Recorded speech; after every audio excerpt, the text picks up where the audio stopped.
Gandang araw guys, another video na naman tayo. Makina natin ngayon guys, R180 diesel.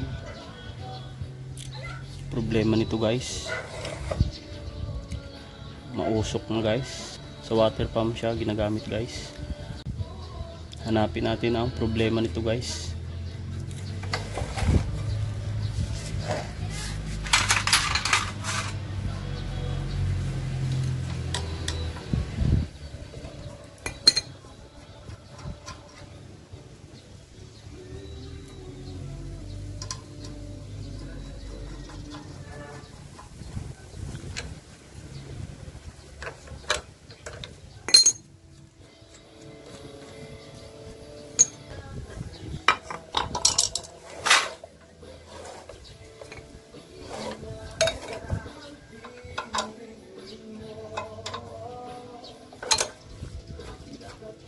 Tanggalin natin tong fuel line guys.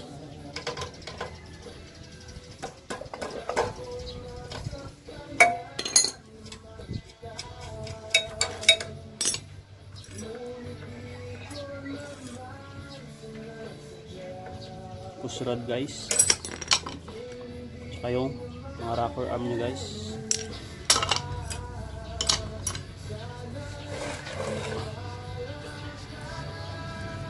Baklasin natin yung apat na nut nya dito guys. Ito. Gamitan natin ng 19 guys.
Guys, yung cylinder head block.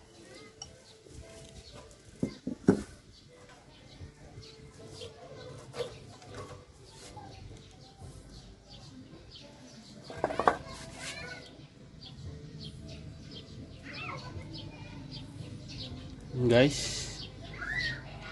kita natin agad yung trouble niya guys. Yung butas ng langis dito guys, medyo lumiit na guys dahil sa pandikit. Yun guys, pag maliit yung butas dito guys or bumara guys, may tendency na mahirapan yung ating makina guys, kasi kinukulang siya ng supply ng langis guys. Yan yung butas na yan guys. Tingnan pa natin guys kung ano pa yung naging problema nitong makina na to. Buksan din natin guys itong oil filter guys. Check natin guys kung baka marumi na.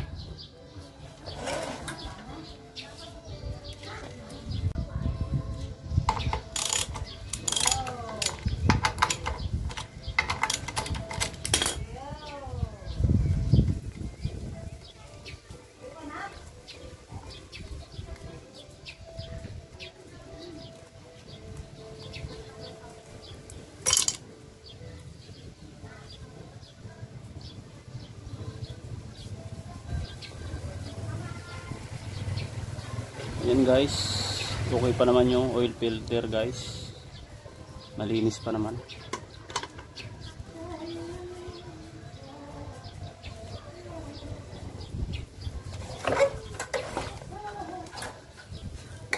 Tanggalin natin yung cover dito guys, check natin yung piston at piston ring guys, baka nagkatama guys.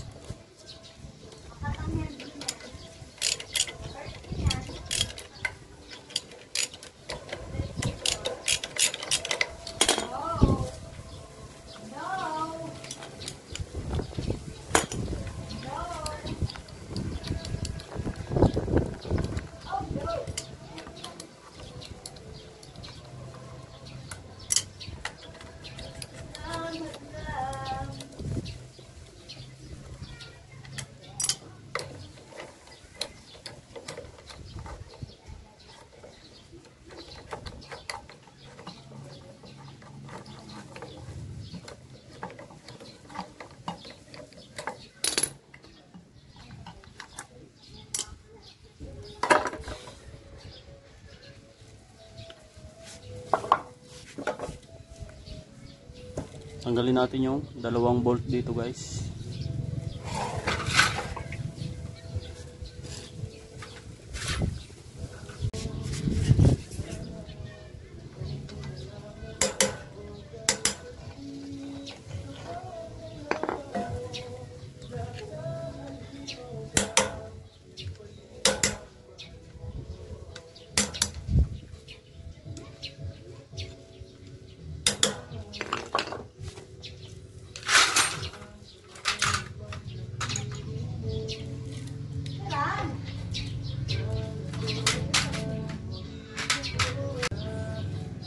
Gamit tayong 14 guys. Tanggalan natin yung bolt ng connecting rod.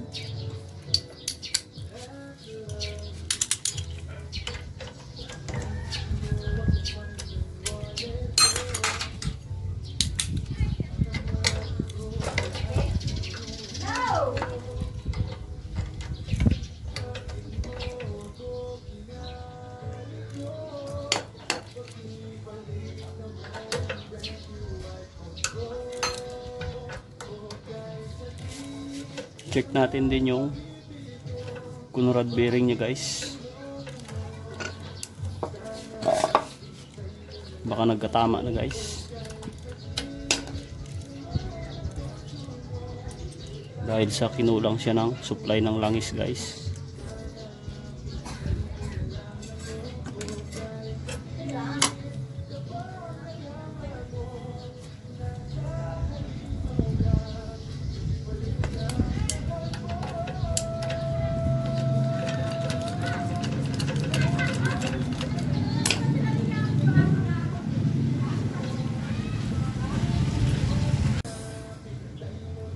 Yan guys, okay pa naman yung kanyang connecting rod bearing guys. Labas natin guys ang piston.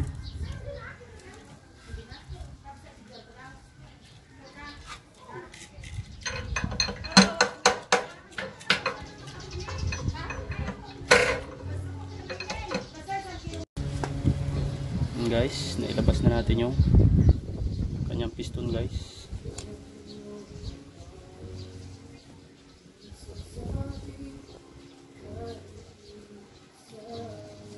Yun guys, isa pang dahilan guys kaya hirap na siyang paandarin guys, halos magtapat na yung dalawang piston ring nya guys. Yan,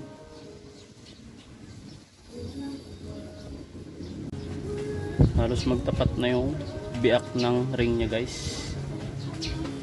Yan guys, check natin guys yung ring nya guys kung malaki na yung clearance nya guys sa liner. Tsaka check na rin natin guys yung liner kung okay pa, kung pwede pang hindi palitan.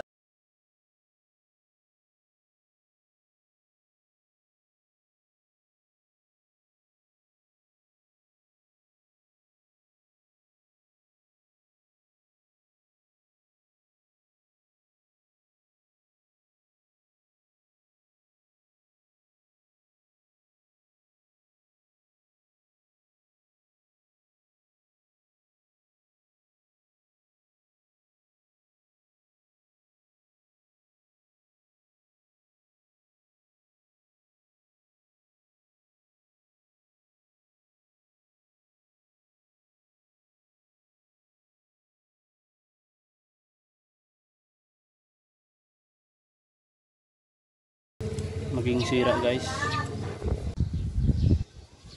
Pasok natin tong ring guys dito sa kanyang liner guys. Tingnan natin yung kanyang clearance guys, kung okay pa o palitin na guys.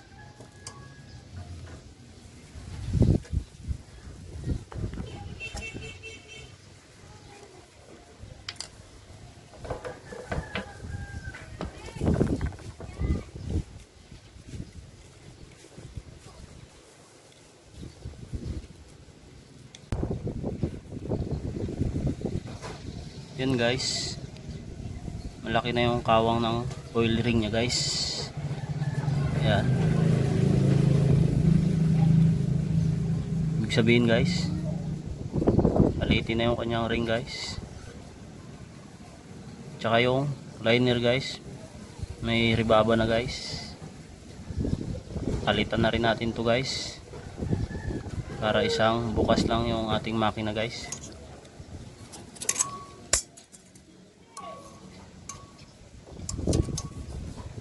Check natin tong ibang piston ring guys.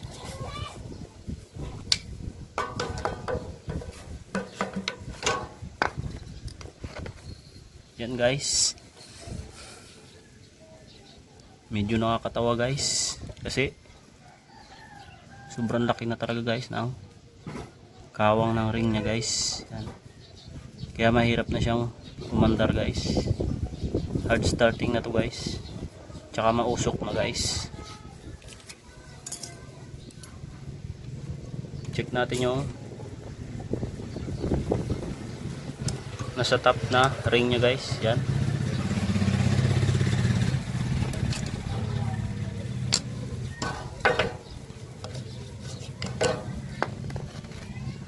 yan guys, sobrang laki na rin guys ng clearance. Palitan na natin yan guys. Yan guys, kung mayroon kayong ganitong makina guys, same ng problema nito guys, ng makina na to guys. Mausok na siya guys, tsaka hirap na siyang bumatak sa water pump guys. Yan guys, may idea na kayo guys kung ano yung unang titingnan nyo guys. Tanggalin na rin natin ang liner nito guys.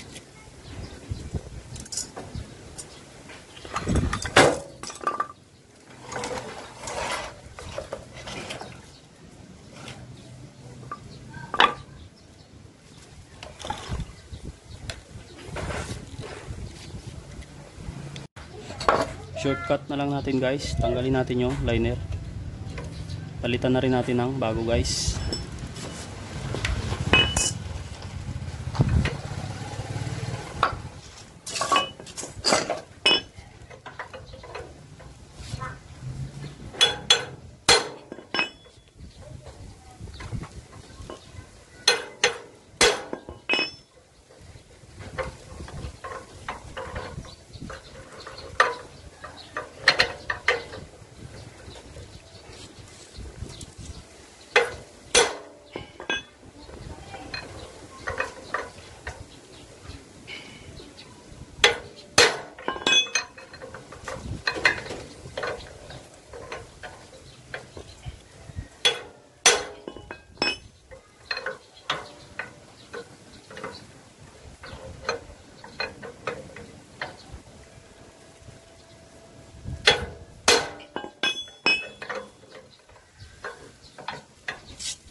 Yan guys, ito lang pala yung gamit ko guys, pantanggal ng liner.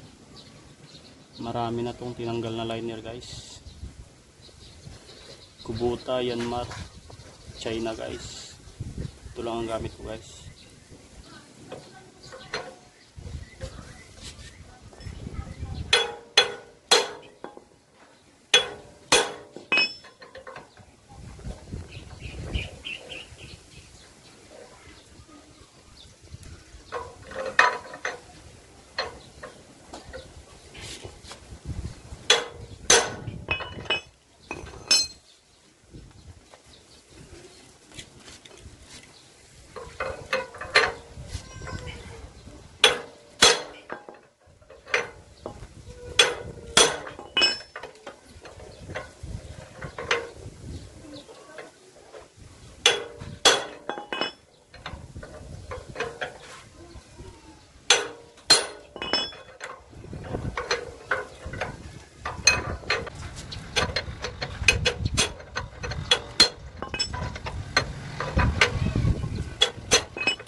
Yun guys, tanggal na natin.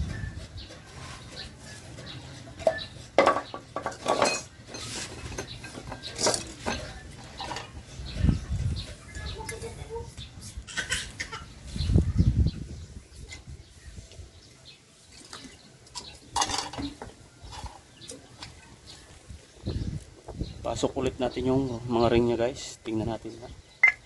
Tingnan natin guys kung gaano kalaki yung clearance niya.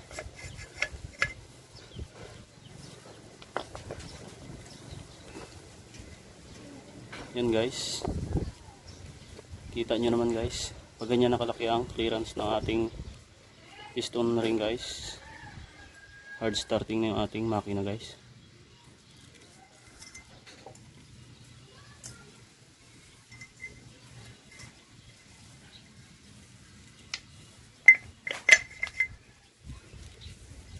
Guys, pare-pareho. Malalaki na clearance guys.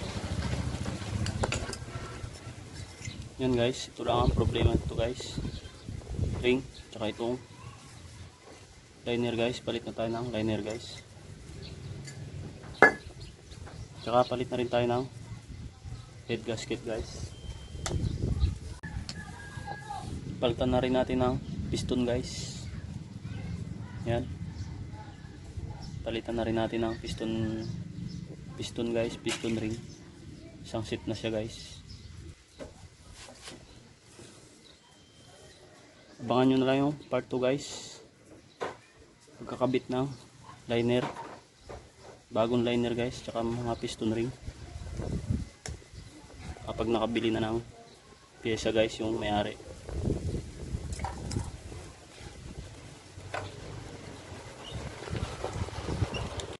Yan guys, kung may ganito kayong makina R180 diesel, kung pareho tayo ng problema guys, panuorin nyo lang to guys para ma-guide kayo. Please like and subscribe guys. Pakipindot mo na rin yung notification bell guys para updated ka lagi sa aking mga video guys. Maraming salamat.